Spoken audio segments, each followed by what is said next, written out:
What's on the horizon for this family is unclear. Right now, they have a tear-soaked variety of hope. No, it's never enough till you bring them home alive. Him being William Foster.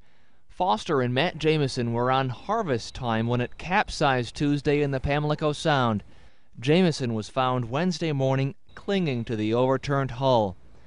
The man for whom these tears are shed dove under the capsized boat in search of life jackets and never resurfaced.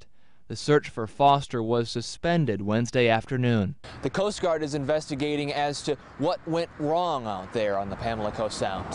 It's the waiting. The news doesn't change, but with every lap of the tides, another second ticks away. The memorials at water's edge, a grim reminder that the water takes lives, always has, always will. Trying to do the best, keep hope. A dangerous way of life, this way of the water. A woman who says she talked to Jamison at this hospital says he suffered wrist damage from clinging to the boat to life throughout the night.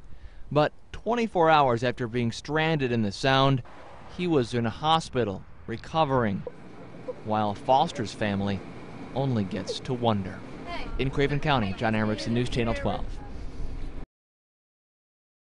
When you see that most people's things are being kept in their front yard instead of their living room, you know that this is a scene that means there has been extreme flooding. We talked to one family, a family of 9, who in this flood brought on by Irene simply lost everything. It'll be all right, okay? Suzanne Bevan. Like heaven, but with a B. Her feet muddied, her home ruined. It's just a disaster. Her 8 kids, for now, homeless. I'm sure they were scared, were they not? Yeah, they were all screaming and crying. They thought we were going to die. Hurricane Irene brought waist-deep floodwaters to the family's Pamlico County home.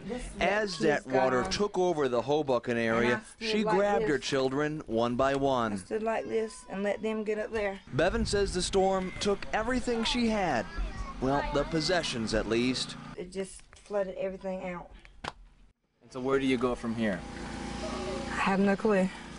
Who's going to take in 8 kids? And me. In Pamlico County, John Erickson, News Channel 12. Water surge just came in and just...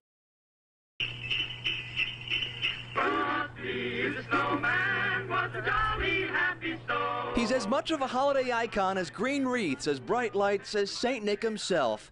But as iconic as he might be, an appearance from Frosty played by a real man drew a response that was anything but jolly. My husband said somebody's going to call the law on this guy. Craven County 911. Man walking with a cane he has on a top hat and a bag over his head like a snowman face with a long carrot nose. It scared a little girl. Christina Squires thought the man was there to rob her. I looked out and he had a snowman covered over his head like had come off one of the inflatable ones. And then he left. But after the one-man parade down Vanceborough's Main Street Sunday night, Frosty disappeared as fast as snow would melt in this rain. So we heard rumblings around town of who Frosty is in real life. We found him, and he says in walking these streets, he really meant no harm. Happy birthday! Merry Christmas! He happily took off his mask to reveal Jeffrey Acker, a man who says he simply wanted to spread the holiday spirit. It was nothing done ugly or nasty. I mean, look at it. It's Frosty. So he said, let's fry